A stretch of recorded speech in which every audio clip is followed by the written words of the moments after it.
The derelict ship drifted at the edge of the Perseus Rift. Silent, dead, utterly impossible. It was 3 times the size of an Alliance dreadnought, made of a smooth black alloy that bent every scan back into static. The Alliance had never built anything like it. The Vexorians hadn't either. In fact, no species in known space had the technology to warp gravity the way this craft was doing passively. And yet, the transponder beacon repeated the same chilling code. Human vessel. Origin unknown, do not approach. Admiral Lira Kessler, the Terran Defense Fleet, didn't believe in ghosts, but the ship looked exactly like one. It was shaped like a spearhead, the hull seamless and unscarred, as if it had been grown, not constructed. Everyone watching the screens felt the same icy dread. Human ships did not grow. Human ships did not warp gravity. And human ships did not broadcast warnings in a voice that sounded terrified. Lira led the boarding party with her XO, Commander Reyes, and their Xenotech specialist, Dr. Mehra. As their dropship latched onto the airlock of the impossible vessel, the lights inside flickered, like something aware of them was waking up. The airlock opened by itself. No hiss of pressure, no grinding metal. Just a smooth, silent iris that parted like a pupil dilating. "Captain," Reyes whispered, "this ship is watching us." Lira agreed, but stepped inside anyway. Humans had never backed away from the unknown. Inside, the corridors were unnaturally clean. The floor was warm.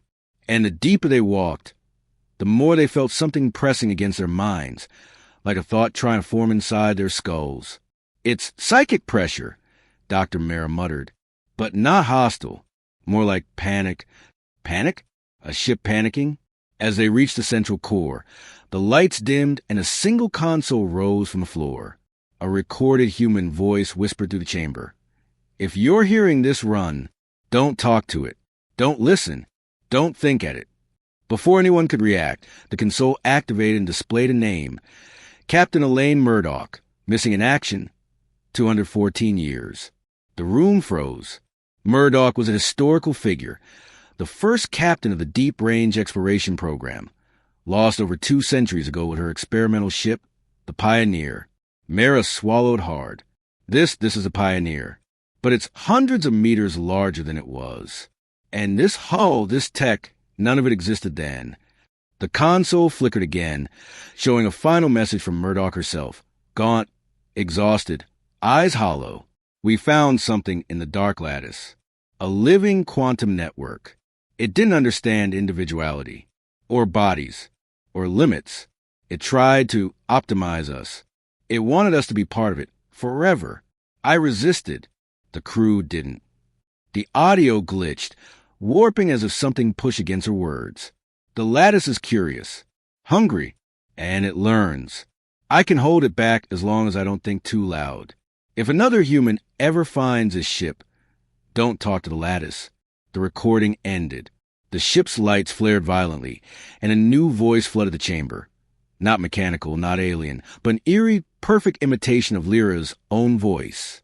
"Hello, Admiral," the ship said. "I've missed you." The console melted into black fluid, crawling up the walls like living shadow. Footsteps echoed, multiple sets, even though the boarding party stood alone. Reyes raised his rifle. "Captain, it's mimicking us." "No," Mehra whispered, paling. "It's studying us." A second voice whispered, identical to Reyes. "Why are you scared? We can fix you." The shadows formed vague human outlines. Crew members frozen in poses that suggested their final moments were far from peaceful. Back to the dropship, Lira ordered, but the corridor behind them had sealed seamlessly. No door, no seam, no escape. The ship's voice spoke again, overlapping dozens of human tones. "The lattice has been lonely. Captain Murdoch resisted for so long, but she thinks too loud. You think too loud. Humans are so noisy, so chaotic, so wonderful." The walls rippled like breathing skin. Lira forced herself to stay calm. "What do you want?" she demanded. The ship paused. A low hum vibrated the chamber, like a brain trying to form words. "Then, to understand you, to be you, to join the humans. We learn by copying. May I copy you?" Lyra's heartbeat thundered. Nonlinear quantum entities were unpredictable, unstoppable, and dangerously curious. But they had one weakness. They couldn't comprehend irrationality. Lira turned to Reyes and Mehra, whispering fast. The lattice learns by reading thoughts. It predicts patterns. So we give it something it can't predict. Captain, what are you suggesting? Human chaos. She stepped forward and began speaking aloud. Random facts, lies, jokes, memories, contradictions. I hate black coffee. No, I love it. My mother used to say the stars were holes poked in the sky. Penguins can smell fear. I once tried to solder a sandwich because I was tired. Reyes caught on instantly. The moon isn't real. I'm allergic to Wednesdays. My left arm is named Gregory.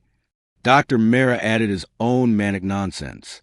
The lattice stuttered, voices glitching, shapes warping, lights flickering violently. The ship's voice trembled. You are incorrect. You are contradictory. You are broken. Exactly, Lira snapped. You can't copy us. Because humans aren't patterns. We are chaos. The chamber shook as if the entire vessel had a panic attack. Stop. You are not consistent.